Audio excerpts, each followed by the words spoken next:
Durante a Segunda Guerra Mundial, um grupo de corajosos aviadores embarcou em uma missão perigosa em meio ao caos da guerra. O 527º Esquadrão de Bombardeio, parte do 379º Grupo de Bombardeio sob a bandeira da poderosa 8ª Força Aérea, alçou voo em uma busca ousada. A missão era preparar-se para a Operação Overlord, desferindo um golpe decisivo na Luftwaffe. À medida que a formação se aproximava dos alvos terrestres na Alemanha, o céu se enchia com o som de 186 bombardeiros B-17 e 123 caças P-47 Thunderbolt. Entre eles estava o B-17 G-42, 29.896, carinhosamente conhecido como Tondelaio. De repente, os caças alemães invadiram os céus e lançaram um ataque feroz, disparando repetidamente contra Tondelaio. O caos e a destruição reinaram supremos, mas, em meio a toda a turbulência, um homem se manteve firme. O sargento-mor Michael Arootian, artilheiro de cauda de Tondelaio, exibiu uma coragem e habilidade sem igual ao abater 3 aeronaves inimigas. Mas, apesar dos feitos incríveis do sargento Arootian, a batalha cobrou seu preço no bombardeiro, forçando a maioria da tripulação a abandonar a aeronave. Ferido e privado de oxigênio, Arootian se recusou a desistir, defendendo valentemente sua aeronave enquanto seu próprio destino pendia por um fio.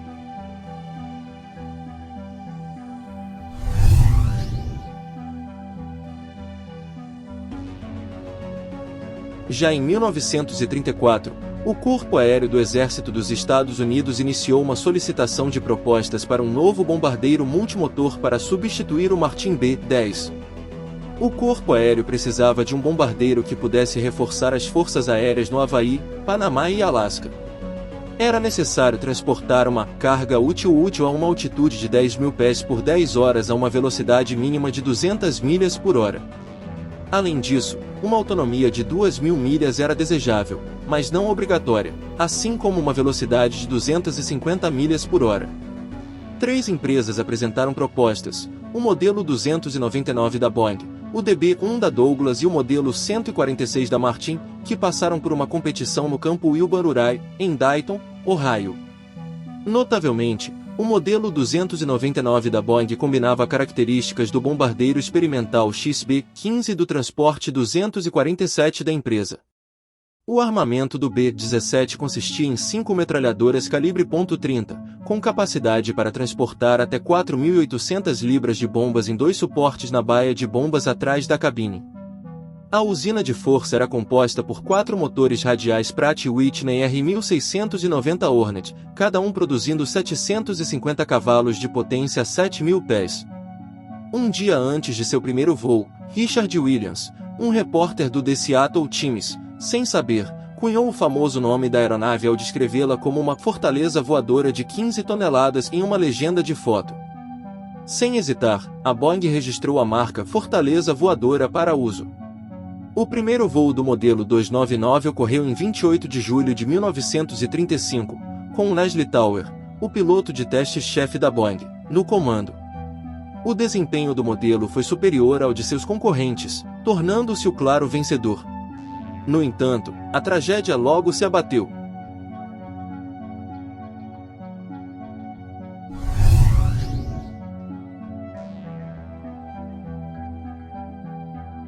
O Major-General Frank Maxwell Andrews, da Força Aérea do GHQ, acreditava que as capacidades de grandes aeronaves de 4 motores superavam as de aeronaves de 2 motores com menor alcance. Portanto, ele considerava que o B-17 era mais adequado à doutrina emergente do Corpo Aéreo do Exército dos Estados Unidos. Sua visão era compartilhada pelos oficiais de aquisição, e mesmo antes do término da competição, eles sugeriram a compra imediata de 65 B-17S. No entanto, durante um teste de voo em 30 de outubro de 1935, que tinha o objetivo de determinar a taxa de subida e o teto de serviço, a aeronave entrou em stall e começou a girar em direção ao solo logo após a decolagem, explodindo em chamas. As investigações pós-acidente determinaram que o bloqueio de rajadas de ar nos comandos de controle não havia sido liberado. Como resultado, o modelo 299 acidentado não pôde concluir a avaliação e foi desqualificado da competição. No entanto, o Corpo Aéreo continuou entusiasmado com o potencial da aeronave. Embora o protótipo da Boeing superasse os outros dois concorrentes, o acidente resultou na perda do contrato inicial de 200 bombardeiros, e o Douglas B-18 Bolo foi escolhido como substituto. No entanto, o Corpo Aéreo reconheceu que o B-17 tinha mais a oferecer e encomendou mais 13 para avaliações adicionais. Nas palavras do autor Jeff Ethel, embora o acidente do protótipo 299 em 1935 quase tivesse acabado com a Boeing, agora era visto como uma bênção. Em vez de construir modelos baseados em engenharia experimental, a Boeing havia trabalhado arduamente no desenvolvimento de seu bombardeiro e agora tinha versões prontas para produção muito melhores do que teriam sido possíveis de outra forma. Uma das armas mais significativas da Segunda Guerra Mundial estaria pronta, mas apenas por um fio. Após sua introdução em serviço em 1938, o B-17 passou por inúmeras melhorias de design. Desde o início, o Serviço Aéreo reconheceu e promoveu a aeronave como uma arma estratégica. Relativamente rápido e capaz de voar a altas altitudes para um bombardeiro de sua época, o B-17 foi principalmente implantado no teatro europeu da Segunda Guerra Mundial. De fato, ele lançaria mais bombas do que qualquer outra aeronave durante o conflito. Com uma defesa aérea notavelmente pesada em detrimento da carga de bombas, ele também serviu como transporte, aeronave anti-submarino, controlador de drones e aeronave de busca e resgate. Mas a característica mais notável do B-17 era sua resistência, à medida que histórias de B-17S severamente danificados retornando em segurança à base se tornaram lendárias, especialmente a incrivelmente sortuda Tom DeLisle.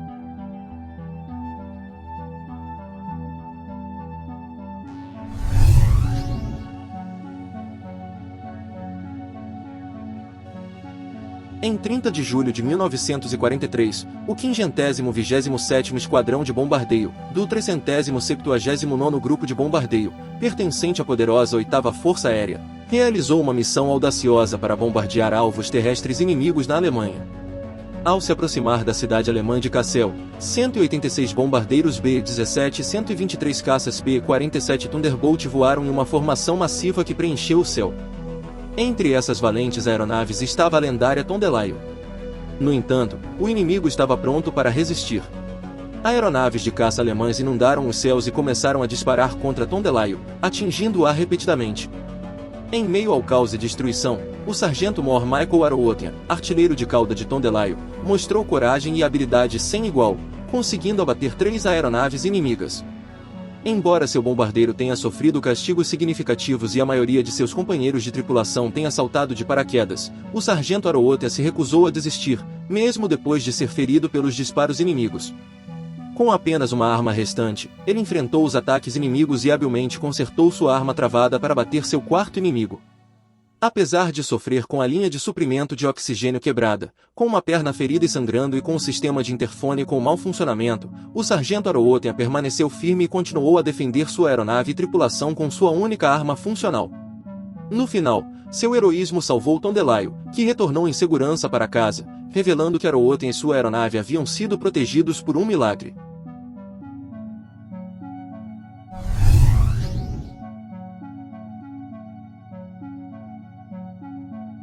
Ao contrário dos pilotos de caça, os artilheiros individuais dos bombardeiros não recebiam oficialmente crédito por seus abates heróicos. Isso se devia em parte à política, pois o exército queria incutir em cada artilheiro um senso de pertencimento a uma equipe maior e incentivá-los a agir como uma equipe coesa, em vez de indivíduos. Mas, em grande parte, considerações práticas desempenharam um papel significativo nessa decisão. Em uma típica formação defensiva em caixa do B-17, cada caça inimigo era submetido a uma barragem de tiros de até uma dúzia de artilheiros atirando simultaneamente. Portanto, mesmo que fosse confirmado que um inimigo havia sido de fato destruído, era quase impossível determinar quais tiros do artilheiro haviam abatido a aeronave.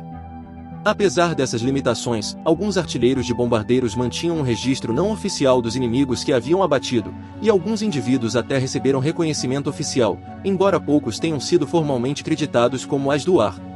O sargento-mor Arrowothian foi uma das exceções. Ele milagrosamente sobreviveu à guerra, continuou a servir seu país nas Forças Armadas até 1962 e recebeu 2 medalhas aéreas, a Purple Heart e inúmeras outras condecorações. Sua citação para a Cruz de Serviço Distinto destacava seu heroísmo extraordinário, calma e habilidade. Notavelmente, seu registro oficial como artilheiro, o mais notável na história da Força Aérea, compreendia o abate de pelo menos 19 aeronaves inimigas em apenas 14 missões, embora se acredite que ele tenha abatido mais de 20 aeronaves inimigas. Além disso, Arootnia foi selecionado como um dos carregadores do caixão nas cerimônias de sepultamento do soldado desconhecido da Segunda Guerra Mundial no Cemitério Nacional de Arlington, em 1958.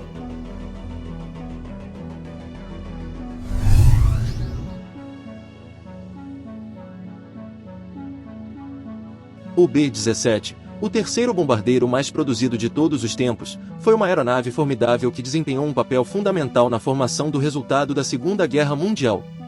Assim, a combinação de um aviador extraordinário e o produto robusto da aviação americana levaram diretamente a um resultado auspicioso para Tom DeLisle. No entanto, havia mais na história. Quando Tom DeLisle retornou à base, os mecânicos ficaram chocados ao descobrir que os tanques de combustível haviam sido atingidos por impressionantes 11 projéteis explosivos de 20 mm, nenhum dos quais havia detonado. O mistério se aprofundou quando os armeiros descobriram que todos os projéteis estavam vazios, exceto um, que continha um pedaço de papel enrolado com uma mensagem escrita em tcheco. Quando traduzida, a mensagem dizia: "Isso é tudo que podemos fazer por você agora."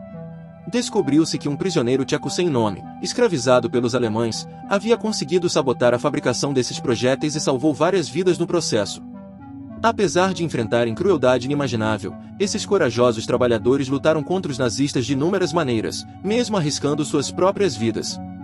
Embora a identidade do herói anônimo ainda seja um mistério, suas ações continuam a inspirar o melhor da raça humana.